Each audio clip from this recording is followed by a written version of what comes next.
오늘 우리에게 주시는 하나님의 말씀은 마태복음 15장 29절로 39절입니다. 제가 봉독하겠습니다. 예수께서 거기서 떠나사 갈릴리 호숫가에 이르러 산에 올라가 거기에 앉으시니 큰 무리가 다리 저는 사람과 장애인과 맹인과 말 못하는 사람과 기타 여러 사람을 데리고 와서 예수의 발 앞에 앉힘에 고쳐주시니 말 못하는 사람이 말하고 장애인이 온전하게 되고 다리 저는 사람이 걸으며 맹인이 보는 것을 무리가 보고 놀랍게 여겨 이스라엘의 하나님께 영광을 돌리니라. 예수께서 제자들을 불러 이르시되 내가 무리를 불쌍히 여기노라. 그들이 나와 함께 있은지 이미 사흘임에 먹을 것이 없도다. 길에서 기진할까 하여 굶겨 보내지 못하겠노라. 제자들이 이르되 광야에 있어 우리가 어디서 이런 무리가 배부를 만큼 떡을 얻으리이까. 예수께서 이르시되 너희에게 떡이 몇 개나 있느냐. 이르되 7개와 작은 생선 2마리가 있나이다 하거늘 예수께서 무리에게 명하사 땅에 앉게 하시고 떡 7개와 그 생선을 가지고 축사하시고 떼어 제자들에게 주시니 제자들이 무리에게 주매 다 배불리 먹고 남은 조각을 7광주리에 차게 거두었으며 먹은 자는 여자와 어린이 외에 4,000명이었더라. 예수께서 무리를 흩어 보내시고 배에 오르사 바가단 지경으로 가시니라. 아멘. 오늘 말씀은 마태복음 15장 29절부터 39절입니다. 하나님 나라를 누리는 믿음이라는 제목으로 우리가 함께 말씀을 나누겠습니다. 우리가 어떤 사건을 볼 때 보통은 이제 사건 자체에 많이 집중을 해서 그 사건을 보게 됩니다. 사건 자체를 많이 봐요. 외적인 부분을 많이 이제 생각을 하고 그걸 이제 파악하는데 많은 집중을 하게 됩니다.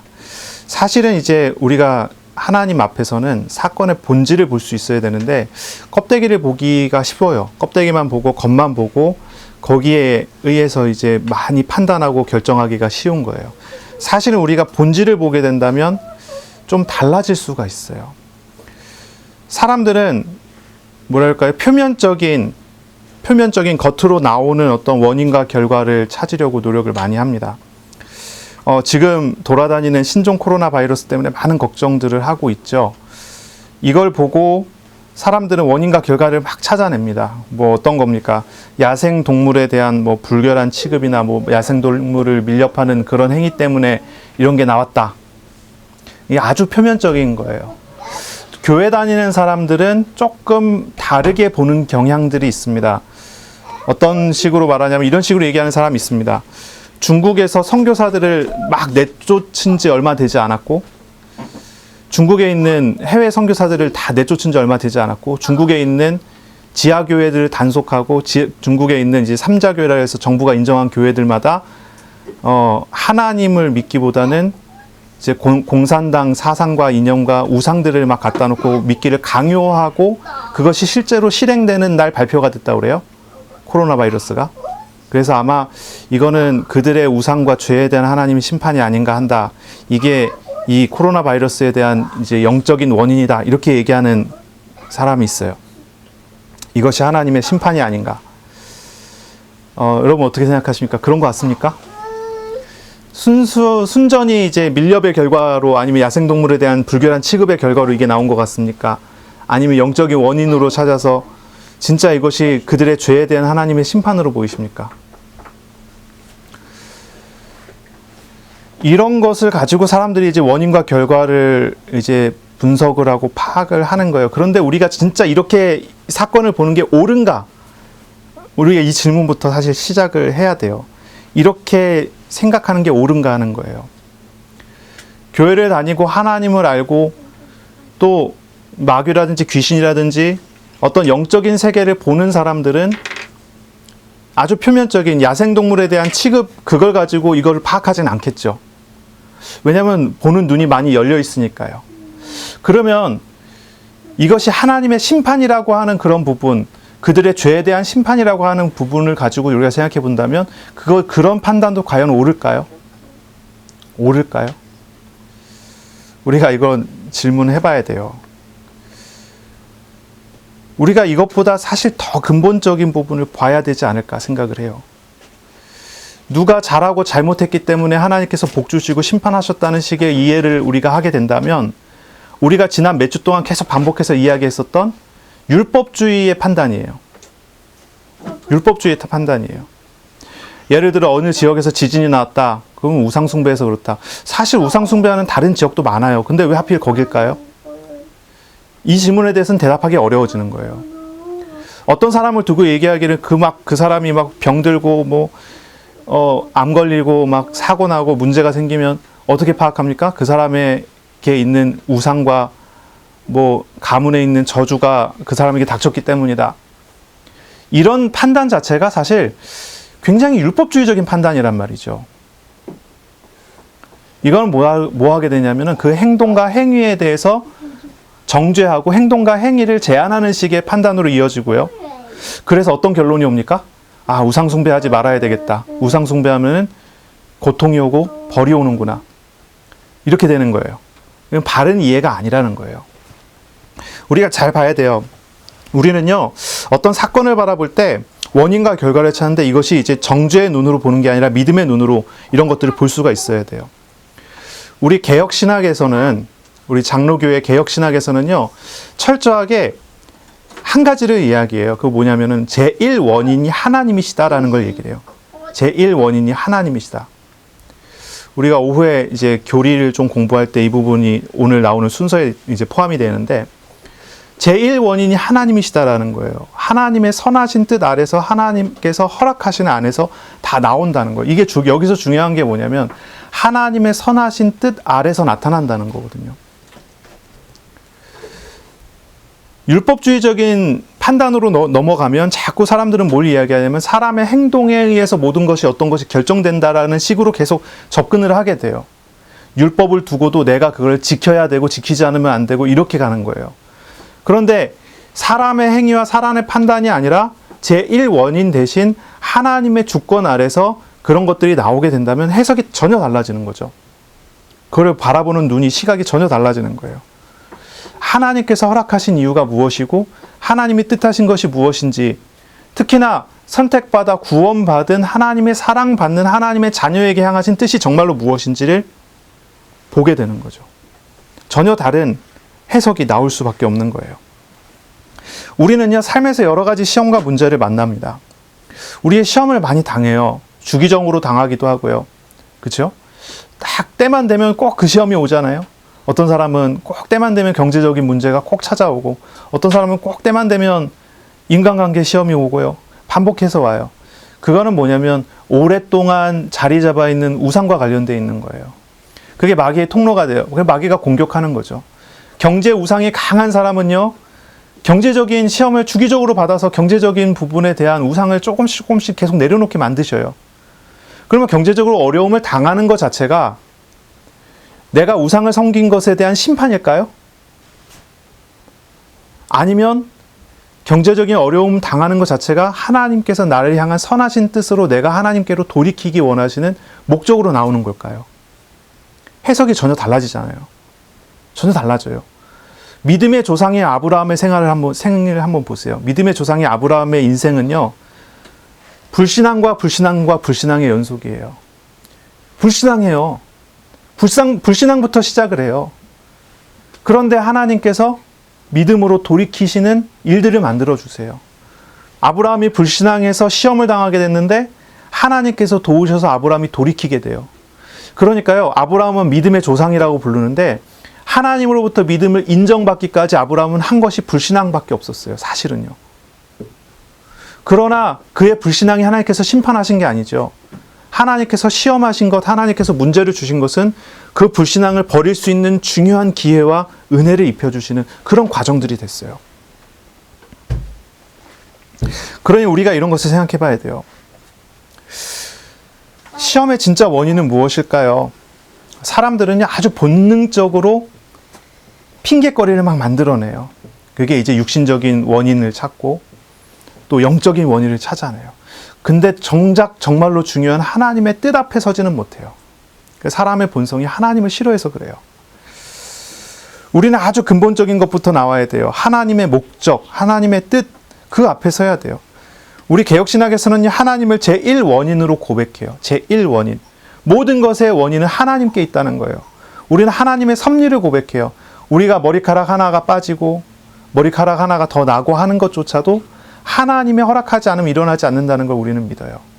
참새 한 마리가 땅에 떨어져 내려오는 것조차도 하나님의 손안에 있다는 걸 믿어요. 우리에게 일어나는 모든 사건과 모든 것을 하나님께서 세밀하게 아시고 있다는 것을 우리는 믿어요. 그것을 하나님께서 주관하신다는 것도 믿어요. 우리에게 있어서 나쁜 것도 하나님께서 허락하지 않으면 일어나지 않는다는 걸 믿어요. 우리는 하나님을 제1원인으로 믿는 거예요. 모든 것이 하나님의 선하신 뜻 안에 있다는 것을 믿는 거예요. 하나님의 섭리를 벗어난 것이 아무것도 없다는 것을 우리는 믿는 거예요. 우리의 믿음은 거기가 뿌리예요. 거기에서 나오는 거예요. 그래서 우리는 하나님의 주권을 가장 많이 강조하고, 다른 교회하고 다르죠. 감리교회나 성결교회 같은 경우는 인간의 책임 강조를 많이 하거든요. 근데 우리 장로교회는 그렇지 않아요. 역사적인 장로교회는 우리 이제 개혁교회 장로교회라고 하는 요 파에서는요, 하나님의 절대 주권을 우리는 믿고요. 그것을 많이 강조하고요. 그것이 성경에서 가르치는 참된 교리라고 우리는 인정을 합니다. 그러면 하나님을 정말로 참되게 믿는 믿음의 사람은요, 어떤 생각을 하고 어떤 판단을 하고 살아가야 됩니까? 이것을 생각해 봐야 돼요.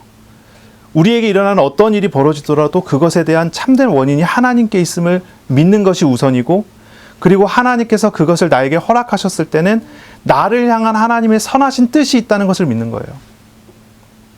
하나님께서 사랑하는 자에게 무엇을 주지 못하겠습니까? 하나님께서 정말 사랑하기 때문에 시험도 주신다는 겁니다. 그러므로 우리가 하나님을 믿는 우리가 찾아야 될 것은 무엇입니까? 문제 중에, 시험 중에, 여러 가지 나에게 나타나는 사건 중에 우리가 찾아야 될 것은 하나님의 뜻입니다. 하나님의 뜻. 하나님께서는 모든 것을 섭리하십니다. 하지만 그 중심에는 누가 있습니까? 하나님이 모든 걸 섭리하지만 그 중심에는 하나님이 사랑하는 자가 있어요. 지구가 지금도 돌고 있지만 지구가 도는 이유가 어디 있습니까? 그것이 하나님의 사랑하는 한 사람 때문이라고 하는 것을 우리는 알아야 되는 거예요. 그러니 하나님께서 지금 내 주변에 일어나는 모든 일들을 허락하셨을 때는 나 때문이라고 한다는 것을 우리는 알아야 돼요. 우리가 어떤 일들을 보면, 다른 사람이 어떤 사람이 시험 드는 걸 보면 하나님이 저 사람을 향해 하나님의 뜻이 있겠지라고 생각하기 쉬워요. 그것도 맞을 거예요. 하지만 그것을 보고 있는 나에게 향하신 하나님이 나를 향한 뜻을 찾아야 된다는 거죠. 다른 사람을 보고 다른 사람 돕는 것도 중요하지만 그거보다 우선적으로 그 일 앞에서 나 자신이 하나님 앞에 하나님의 뜻을 찾아갈 수 있도록 해야 된다는 거예요. 하나님과 나와의 1대1 참된 관계가 회복이 되는 것이 우선이에요. 나를 향하신 하나님의 뜻을 찾는 거예요. 그리고 그 속에서 하나님과 동행하는 것입니다. 우리는 하나님께서 가진 선하신 뜻, 그리고 나를 향하신 하나님의 마음을 알아가야 하는 것입니다. 정말로 시험을 당해서 고통스러운 사람이 있습니까? 그렇다면요, 정말로 기도해 보세요. 하나님을 찾아보세요. 하나님과 교제해 보세요. 하나님 앞에 정말로 나가 보세요. 하나님께 진짜 마음을 터놓고 기도해 보세요. 우리 주님께서 나의 아픔을 같이 짊어지고 함께 하신다는 걸 알 수 있습니다. 알게 됩니다. 사람의 고통을 내버려 두시지 못하고 우리 주님께서 사람의 고통을 체휼하시기 위해서 오셨어요. 그리스도께서 십자가에 죽으시며 모든 고통을 함께 하시는 거예요. 정말로 고통 중에 있는 사람이라면 나의 그 고통조차도 짊어지고 나랑 함께 하시고 나의 짐을 짊어지시고 나를 쉬게 하시려고 하시는 하나님께 나아가야 됩니다. 하나님 앞에 서야 하고요. 하나님과 교제하는 사람이 돼야 되는 거죠. 아픈 사람과 함께 아프시는 우리 주님의 마음을 배우고, 시험과 문제가 있지만 그것을 허락하실 수밖에 없었던 하나님의 선하신 뜻 앞에 서야 하는 것입니다. 죽음을 향해 계속 가고 있는 사람에게 돌이키시는 하나님의 방법은 그의 막대기와 지팡이로 때리고 끌어당기는 것, 그럴 수밖에 없는 상황이 있을 수 있는 거예요. 그걸 우리가 봐야 하는 것입니다. 이것이 우리가 찾아야 하는 것입니다. 하나님의 뜻을 찾는 것입니다. 하나님 앞에서 하나님 안에서 하나님의 뜻을 찾는 것입니다. 그리고요, 하나님의 뜻과 하나님의 마음을 알아가게 된다면 동시에 우리는요, 우리 자신의 인간의 연약함과 죄인됨, 인간의 비참함을 알아가야 합니다. 그래서 온전히 주님께 나아가고 주님을 찾는 자가 돼야 합니다. 인간의 문제, 개인의 문제, 시대의 문제 자체가 어쩔 수 없는 연약한 인간됨의 현실이라는 것을 알고, 그러나 어쩔 수 없는 인간됨의 현실이지만 그러한 우리의 연약함을 짊어지시는 하나님 앞으로 더욱 나아가게 돼야 하는 거지요. 세상이 어떤 세상입니까? 우리가 살고 있는 삶이 어떤 삶입니까? 본질적인 걸 봐야 돼요. 본질적인 거. 세계가 어떤 세계입니까? 예수님께서는 말씀하시기를 이 세상 임금이 마귀라고 합니다. 우리의 개인의 삶이 어떻습니까? 육신을 떠나기 전까지는 시험과 시험의 연속이고 문제와 문제의 연속입니다. 마귀의 통로를 가지고 있기 때문에 우리는 늘 시험을 당하고, 우리는 마귀의 시험에 의해서 늘 죄 속에 들어가게 되고 죄로 인한 비참함을 가질 수밖에 없는 것이 현실이라는 거죠. 우리가 마귀와 싸워서 마귀를 떠나게 하면 마귀가 떠나갑니까? 마귀를 막 결박하면 마귀가 막 떠나가나요? 어디 귀신론 가르치는 김기동파나 다락방에서는 사단 결박 기도를 하면 마귀가 떠난대요. 그런데 갑니까? 질문이에요. 갑니까? 안 가잖아요. 왔다 갔다 하잖아요. 왜 그렇습니까? 사람이 당하는 문제의 근본은 마귀가 아니라 사람이 가진 죄와 죄성의 문제예요. 인간이 죄를 버리지 않는데 마귀의 통로가 그대로 있는데 마귀가 나가겠습니까? 질문하는 거예요. 문제를 정말로 당했을 때 이게 미봉책이에요. 그냥 덮어놓는 식의 해결 방법. 사단 결박하고 문제 해결해달라고 하나님께 붙잡고 기도하는 거예요. 그런데 본질적인 것은 어떤 겁니까? 정말 근본적인 해결 방법은 어떤 겁니까? 나 자신이 가지고 있는 죄와 내 안에 있는 우상을 알고 주님 앞으로 늘 돌아가는 것입니다. 거기에서 근본적인 변화와 근본적인 치유가 나타나는 거죠. 그러니 우리가 정말로 문제를 만났을 때 우리는 봐야 돼요. 사실을 인정해야 돼요. 나 자신을 보고 하나님을 볼 수 있어야 되죠.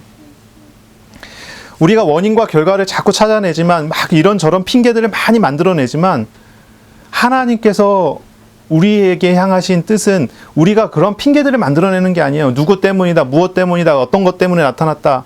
그런 게 아니에요. 그냥 마귀 결박해야 된다 이런 게 아니라니까요. 이게 육신적인 원인을 찾고 아니면 영적인 원인을 찾는다고 막 자꾸 율법주의적으로 접근하고 하는 그런 부분으로 해결될 수 있는 부분이 아니에요.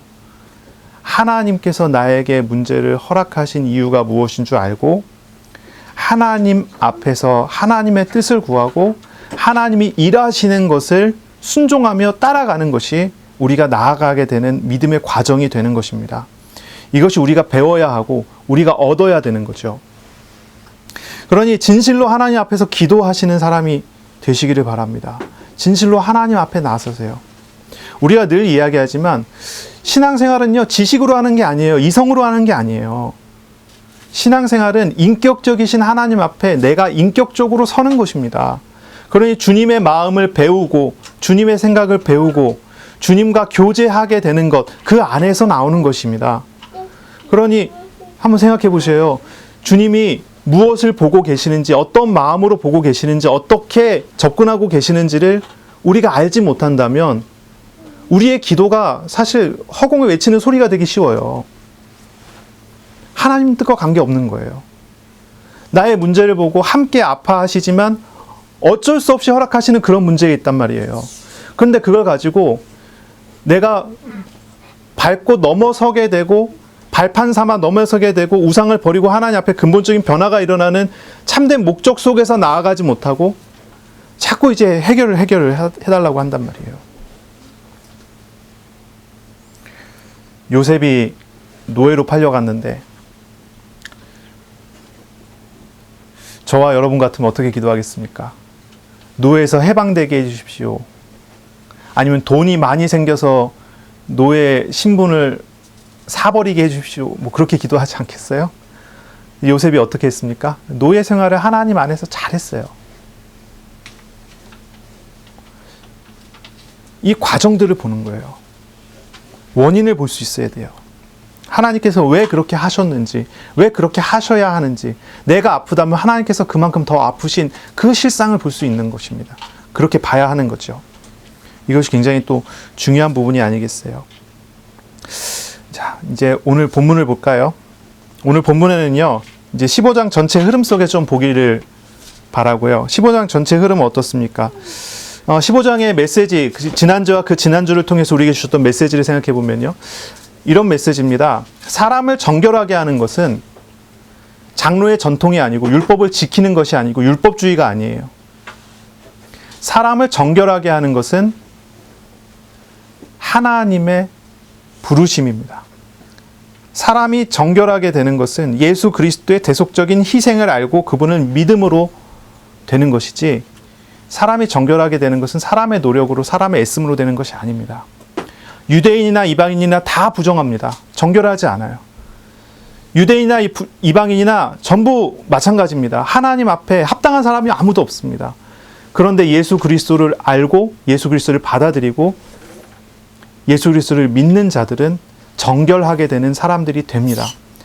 이것이 이제 유대 지역에서의 바리새인들과의 논쟁에서 이제 이방 지역으로 가서 가나안 여자, 이제 수르보니게 여자라고 하는데, 이 가나안 여자에게 은혜를 입히는 것으로 이제 이어지죠. 그리고 더 이어져서 예수님께서 이방인의 지역을 통과해 가시면서 여러 사역들을 해 나가십니다. 29절에 보면요, 예수께서 거기서 떠나서 갈릴리 호숫가에 이르러 산에 올라가 거기 앉으시니 그랬습니다. 갈릴리 호수가 참 크죠. 갈릴리 호수의 이쪽 편에서는 유대인들이 사는 지역이라 유대인 사역들을 했습니다. 근데 이제 예수님께서 건너가셔서 이 가나안 여자를 만나시고, 그리고 해안을 따라서, 갈릴리 해변을 따라서 북쪽의 해안선을 따라서 동쪽으로 계속 걸어가셨던 것 같아요. 그래서 갈릴리 바다 마주 보는 산에 올라가셔서 예수님께서 사역을 하십니다. 그리고 난 다음에 더 이동한 것이 이제 칠병이어가 일어나는 데가볼이라는 지역으로 가요. 그러니까 여기는 다 이방인 지역이에요. 이 이방인 지역을 예수님께서 통과해 가시는 거예요. 통과해 가시면서 예수님께서는 이제 치유 사역을 보이십니다. 30절에 보시면 여기에 이제 네 종류의 사람이 딱 기록이 돼서 나옵니다. 네 종류의 사람. 어떤 사람이냐면, 첫째는 이제 다리를 저는 사람과, 두 번째는 장애인이라고 표현했는데 걷지 못하는 사람, 세 번째는 맹인, 앞을 보지 못하는 사람이고요. 네 번째는요, 말 못하는 사람입니다. 예수님께서 이 네 종류의 사람을 고치셨어요. 근데 이 네 종류의 사람이 딱 어디에 나오냐면 이사야 35장에 딱 나와요.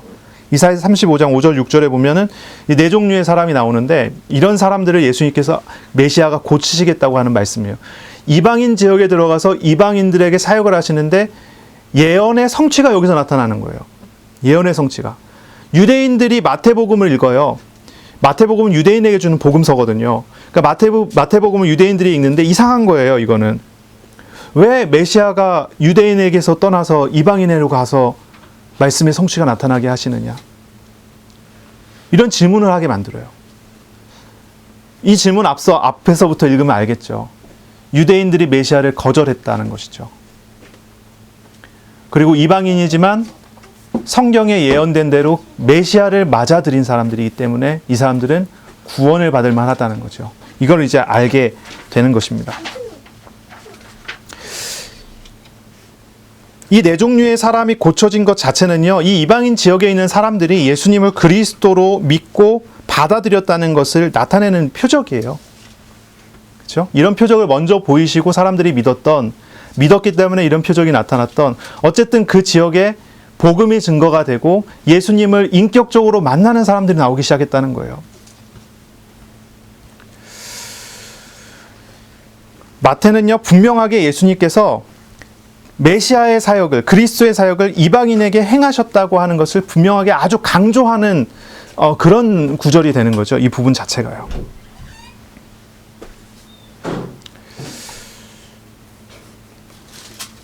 그리고 난 다음에 어떻습니까? 31절입니다. 아주 놀라운 말씀이 나오죠. 말 못하는 사람이 말하고, 장애인이 온전하게 되고, 다리 저는 사람이 걸으며, 맹인이 보는 것을 무리가 보고 놀랍게 여겨 이스라엘의 하나님께 영광을 돌리니라. 이스라엘의 하나님께 영광을 돌렸다. 이들이 이방인이라는 거예요. 이스라엘의 하나님께 영광을 돌렸다.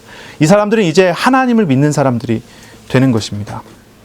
그리고 난 다음에 예수님께서 이제 데가볼리로 이제 이동을 하시는데요.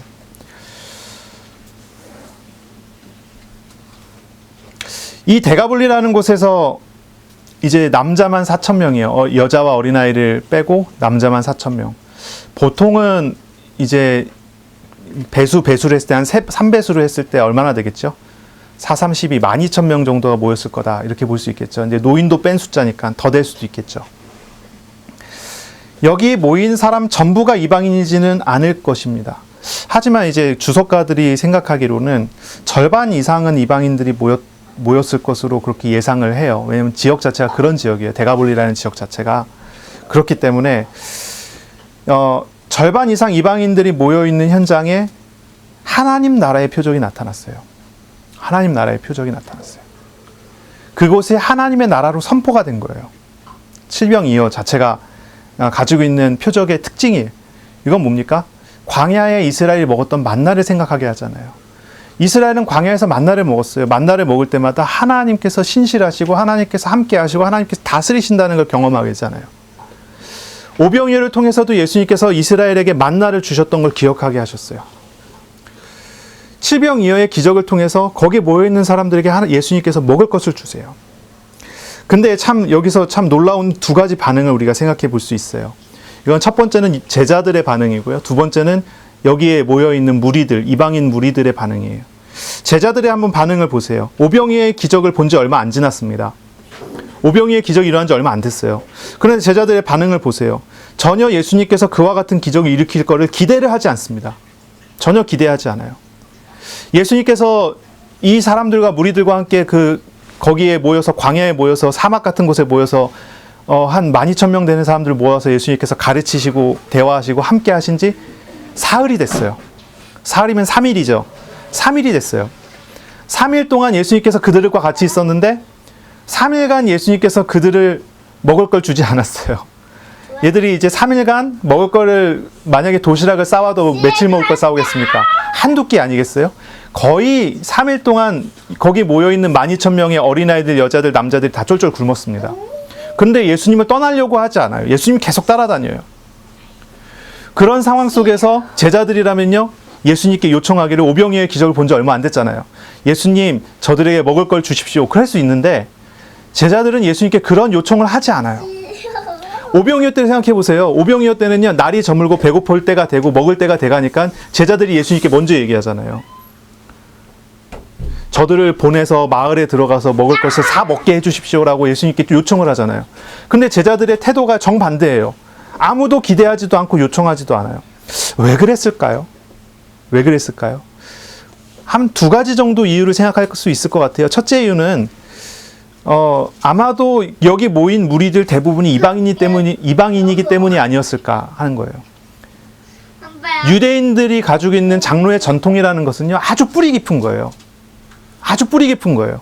어느 정도냐면 예수님께서 이런 여러 가지 방법을 통해서 정결 예식 자체가 틀렸다는 것을 제자들한테 여러 번 반복해서 계속 가르쳤잖아요. 계속 반복해서 가르치셨거든요. 이후에도 계속 가르쳤어요. 그런데 초대교회 딱 됐을 때 베드로가 이방인과 식사를 하는 거 가지고 시비 걸려요. 부정한 사람들과 함께 밥 먹었다고 시비가 걸리잖아요. 그런 장면들이 나와요. 이거 아주 뿌리 깊은 거예요. 거기에 모여있는 이방인 사람들과 함께 한 식탁을 나누면서 음식을 나눈다는 것을 상상하지 못하는 거예요. 그렇기 때문에 제자들은 그들에게 이 이방인 무리들에게 음식을 달라고 예수님께 요청을 하지 않은 것 같아요.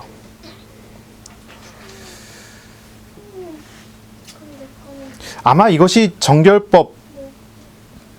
정결법의 영향일 수도 있어요. 계속 이제 15장 전체가 사실 정결법에 대한 메시지지만 유대인들이 이걸 딱 읽는다면, 그게 뿌리 깊이 있는 유대인들이 읽는다면 그래 당연하지 이렇게 느껴질 수 있는 그런 부분일지도 모르겠어요.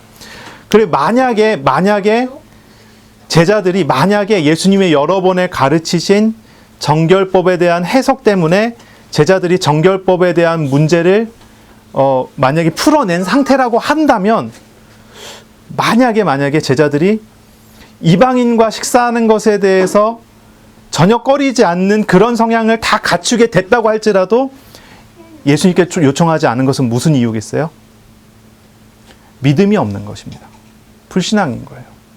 정결법과 관련 없이 제자들의 이런 태도가 나왔다고 한다면 이 제자들의 태도는요, 순수하게 예수님의 능력에 대한 불신앙인 거예요. 어쨌든 두 가지 중에 하나예요. 정결법 때문에 그랬던지 아니면 그냥 불신앙 때문에 그랬던지. 어쨌든 제자들의 믿음 없는 모습입니다. 그런데 반대로 무리들의 모습은요, 정반대의 모습을 보여줘요. 정반대의 모습. 이방인들 무리들은요, 예수님을 정말로 믿습니다. 사흘 동안 이 사람들은 굶주렸습니다. 사흘 동안 이 사람들은 배고팠습니다. 이제 거의 죽게 될지도 모르는 그런 상황까지 갔을지도 모르겠어요. 예수님께서 말하기를 길에서 기진할까 하여 굶겨 보내지 못하겠노라 말씀하세요. 이 사람들이 이제 막 쓰러지기 직전까지 간 거예요. 3일 동안 금식을 했으니 이제 이 사람들이 거의 쓰러지기 직전까지 간 거예요. 그런데 이 사람들은 어떻습니까? 이 이방인 무리들은요, 한 12,000명 되는 무리들은요, 굶주리더라도 예수님을 따라가 다니기에 열심이었어요. 오병이어 때하고는 전혀 달라요. 오병이어 때는요, 무리들이 예수님 따라다니면서요, 떡 먹기를 구했어요. 예수님께서 먹을 걸 주시니 예수님 더 따라다녀야 되겠다, 이런 느낌이었거든요. 그런데 이 칠병이어는 전혀 모양이 달라요. 굶주리고 있는데 내가 굶어서 죽더라도 예수님 따라가야 되겠다, 이런 태도가 나오는 거예요. 전혀 반대의 태도죠. 이 사람은 굶주리고 배고파도 예수님의 계신 곳을 떠나지 않습니다. 이들은요, 예수님의 말씀에 만족하고 굶주리더라도 예수님을 끝까지 따라간 무리들입니다. 그렇기 때문에 예수님께서는 그들을 불쌍히 여기시고 그들에게 양식을 주십니다. 오병이어 때의 양식을 먹었던 유대인들의 식사는 어땠습니까? 유대인들은 오병이어를 통해서 배불렀어요. 떡 먹고 배불렀어요. 이런 식사였어요.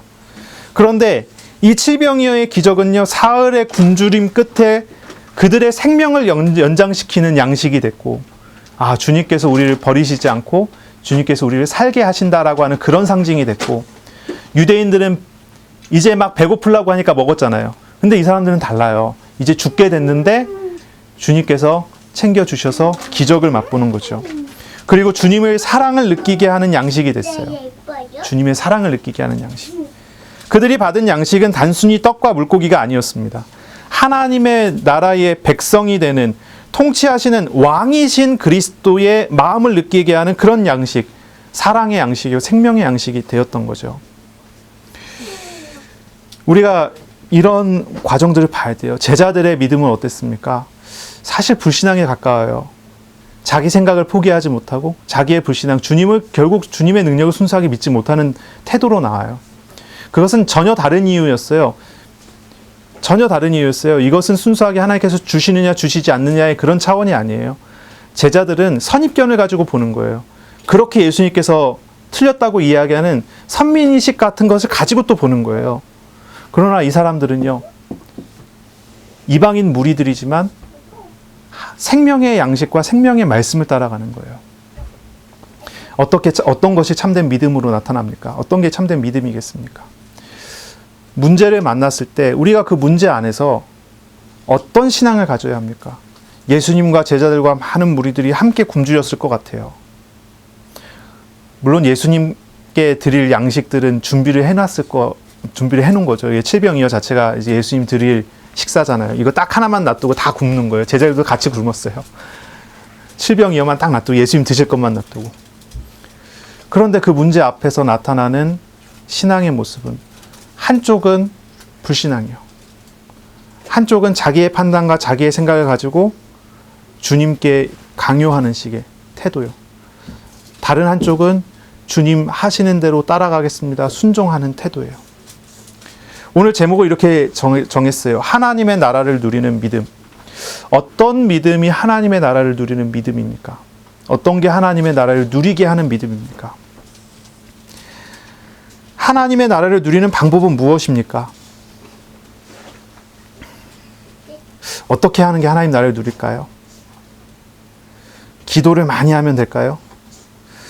세상에 기도를 제일 많이 하는 사람들이 있어요. 이 사람들은요, 아침에 일어날 때부터 밤에 잠잘 때까지 늘 기도해요. 아주 순수하게 기도해요. 진짜 세속에 뗄까 묻지 않은 그런 기도를 해요. 수도사들, 수녀들, 이런 사람들이요. 얼마나 하나님 앞에 기도하고 세상에 때를 묻히지 않기 위해서 노력하냐면 출가를 한 겁니다. 출가해. 한 번 들어가면 영원히 나오지 못하는 그런 수돈을 찾아 들어가요. 아주 금욕적인 모습을 보여줍니다. 하나님 나라를 누리는 방법이 무엇입니까? 절제된 삶을 살고 수도원의 수도사나 수녀들처럼 금욕적인 삶을 사는 것이 하나님 나라를 누리는 방법입니까? 아니면 성경대로 살기 위해서 많은 노력을 하는 몸부림을 치는 그런 삶이 하나님의 나라를 누리는 그런 삶이 될까요? 그렇지 않습니다. 그렇지 않습니다. 하나님의 나라를 누리는 방법은 그런 게 아닙니다. 가장 근본적인 것은요, 신분이 하나님의 자녀여야 합니다. 하나님의 나라를 누리기 위해서는 가장 먼저 왕이신 예수께서 그 사람에게 계셔야 합니다. 왕이신 그리스도를 영접해야 합니다. 인격적으로 만나야 합니다. 주님을 왕으로 모시는 것이 첫째입니다. 어떤 사람은 영접기도 했습니다. 그럼 내가 구원받았습니다. 구원받은 거 아닙니까? 이렇게 질문하는데, 영접기도 한다고 구원받을까요? 그냥 목소리만 따라할 수 있잖아요. 그냥 지식만 따라할 수 있잖아요. 지식만 받아들인 걸 수도 있잖아요.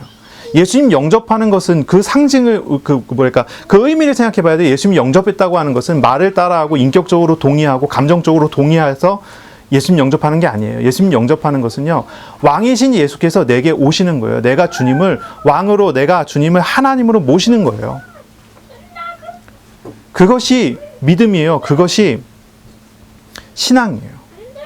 하나님의 나라를 누리는 가장 밑바탕 뿌리는 거기에서 나오는 거예요. 내 안에 예수께서 계신 사람은 하나님 나라를 누릴 수 있는 자격이 있어요. 근데 내 안에 예수가 없는 사람은, 내 안에 예수님이 인격적으로 와 계시지 않는 사람은 하나님의 나라를 누릴 자격이 없어요. 예수님 믿는 것부터 시작을 해야 돼요. 그 다음으로 하나님 나라를 누리는 방법은 무엇입니까? 믿음입니다. 믿음이에요. 하나님 나라를 누리는 방법은 믿음입니다. 믿음이라는 건 무엇입니까? 맡긴다는 겁니다. 나 자신을 내려놓고, 나의 생각을 내려놓고 주님께 맡기는 것입니다. 그것이 믿음입니다. 내 마음에 하나님께서 왕으로 오셨다면, 내 마음에 삼위일체 하나님께서 왕으로 오셨다면 내가 그 하나님께 나 자신을 맡기고 주님을 따르는 삶이 되는 것입니다. 그런 삶이 하나님의 나라를 누리는 삶입니다. 그것이 믿음입니다. 자신의 생각을 내려놓고 주님의 뜻을 구하고 주님의 뜻을 받아들이고 주님의 뜻으로 채워가는 것입니다. 시험과 문제와 갈등이 있다면 그런 모든 것 속에 자신의 생각과 자신의 판단과 모든 것을 주님 앞에 내려놓고 고백하고 회개하고 하나님의 뜻을 구하고 주님 앞에 나아가는 것입니다. 주님의 마음과 주님의 생각을 내 마음과 내 생각에 채우는 것입니다. 그것을 믿음이라고 부릅니다. 그냥 뭐라 그럴까요? 믿습니다 하는 거, 뭔가 이제 단단한 어떤 의지를 나타내는 게 아니에요. 그건 의지지 믿음이 아니에요. 믿음은 인격적이어야 돼요. 사람은 지정의가 있다고 그러죠. 의지만 있는 게 그게 믿음일까요? 그건 고집이에요. 지식만 있는 게 믿음인가요? 감정만 있는 게 믿음인가요? 그렇지 않잖아요. 지정의가 다 함께 하나가 돼야 돼요. 인격적으로. 나라는 인격이 하나님 앞에, 하나님의 인격 앞에 서는 겁니다. 주님께 나 자신을 맡기는 것이 믿음이에요. 그러니 우리가 착각해서는 안 돼요. 우리가 착각하거든요. 뭔가 지식적으로 막 정리해서 그걸 받아들이는 믿음이라고 생각해요. 그럼 그거 믿음 아니에요. 내가 이전에는 이 말씀이 인정 못했는데 내가 인정이 되는구나. 그게 믿음인가요? 그건 인정한 거지 믿음이 아니에요. 예전에는 갈대처럼 흔들렸는데 지금은 흔들리지 않는다. 이거는 의지가 굳건해진 거지 믿음이 생긴 게 아니에요. 어떤 사람은 그런데요. 의사가 교회 등록해서 나오기 시작하고 의사가 새벽 기도를 나오기 시작해서 3개월 의사가 새벽 기도를 지속을 하니까 이 사람 믿음 좋다 해갖고 장로로 추천을 하는 거예요. 교회 장로님으로. 그런데 이런 분들이 장로님이 돼서 교회에서 하나님의 일을 하는데 회방꾼이 되셔요. 왜냐하면 이분이 새벽 기도를 잘 나온 것은 의지가 굳건한 것이지 믿음이 있어서 새벽 기도를 나온 게 아닐 가능성이 많아요. 의사쯤 되려면 의지가 보통 의지가 아니거든요. 보통 사람들은 금방 포기하는 거 의사들 될 정도 하려면 금방 포기 못해요. 그렇죠? 그 굳건한 의지를 가지고 있는 거. 그거는 그 사람의 인격으로 받아들여야지 믿음으로 받아들이면 안 되거든요. 우리 자신도 마찬가지예요. 우리 의지가 부족해서 갈대처럼 넘어진, 그래서 나는 믿음이 없다. 그걸로 믿음을 잴 수가 없어요. 그걸로 믿음을 재는 게 아니에요. 믿음을 재는 건 그런 걸로 나오는 게 아니에요. 믿음은요, 그런 의지의 영향이 있을 수 있지만 의지로서 이야기할 수 있는 게 아니란 말이에요. 근데 사람들은 자꾸 의지를 가지고 믿음을 자꾸 연결시킨단 말이죠. 믿음은요, 하나님과 나와의 인격적인 만남 속에서 주님 앞에 내 자신을 내려놓는 것에서 나오는 거예요. 오히려 의지가 굳건한 사람들은요, 믿음 잘 갖지 못해요. 자기를 내려놓지 못해요. 자기를 포기하지 못해요. 자기의 부족함을 하나님 앞에 고백할 줄 몰라요. 베드로는 말합니다. 시험 중에 있는 성도에게 말했습니다. 베드로전서 4장 19절의 말씀입니다. 그러므로 하나님의 뜻대로 고난을 받는 자들은, 이 베드로 뭐라고 얘기하죠? 고난을 받는 것은 무슨 뜻으로 고난을 받는다고요? 하나님의 뜻대로 받는 고난을 얘기를 해요. 하나님의 뜻대로 받는 고난. 우리가 고난이 오지만 이것이 무엇인가를 잘 알아야 되겠죠. 하나님의 뜻대로 고난을 받는 사람은 어떻게 해야 됩니까? 또한 선을 행하는 가운데 그 영혼을 미쁘신 창조주께 의탁할지어다 그랬습니다. 하나님께 우리 영혼을 맡기란 말이죠. 의탁하라는 말이죠. 그것이 믿음이라는 거예요. 우리가 어떻게 믿음을 갖게 됩니까? 로마서 10장 17절의 말씀에 보니까 믿음은 들음에서 나고 들음은 그리스도의 말씀으로 말미암느니라 라고 해요. 믿음을 갖게 되는 것은요, 하나님을 인격적으로 만나는 거잖아요. 그렇죠? 하나님을 더 경험하게 될 때 우리가 믿음이 세워지지 않겠어요? 하나님 경험하지 못했는데 믿을 수가 없잖아요. 하나님은 어떻게 경험합니까? 하나님의 말씀 앞에 설 때 경험이 돼요. 그래서 이렇게 이야기하는 거예요. 믿음은 들음에서 난다. 참 신기하게도요, 요즘은 사회가 많이 발달되고, 뭐 미디어가 많이 발달되고, 유튜브가 이런 것들이 많이 발달돼서 하나님의 말씀을 듣는 중심으로 가는 게 아니라 하나님 말씀을 보는 중심으로 가기 시작을 했어요. 근데 보는 것으로 믿음이 세워질까요? 여기 이제 두 가지 견해가 있어요. 아주 보수적인 견해는 믿음은 들음에서 난다고 했으니까 보는 것으로 믿음 안 난다. 이렇게 얘기하는 사람이 있어요.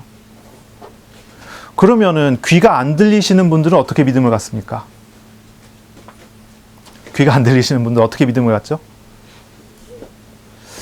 또 이제 아주 넓은 저거를 가지고 있는, 이 넓은 이제 생각을 가지고 있는 그런 교단에서는 이 구절을 어떻게 해석하냐면, 들음이라고 하는 것이 꼭 귀로 듣는 게 아니라 마음으로 들을 수 있고 눈으로 들을 수도 있다. 뭐 이렇게 이제 해석을 하는 거예요. 뭐가 맞는 것 같아요? 1번입니까? 2번입니까? 사실 눈으로도 볼 수 있고 눈으로도 들을 수 있고 마음으로도 들을 수 있다. 여기에 동의가 돼요. 어느 정도 저 같은 경우는 개인적으로 여기에 동의가 됩니다.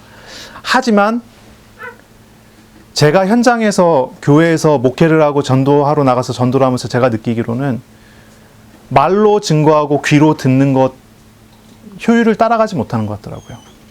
개인적으로는. 그래서 많이 들으셔야 돼요. 성경을 들어야 돼요.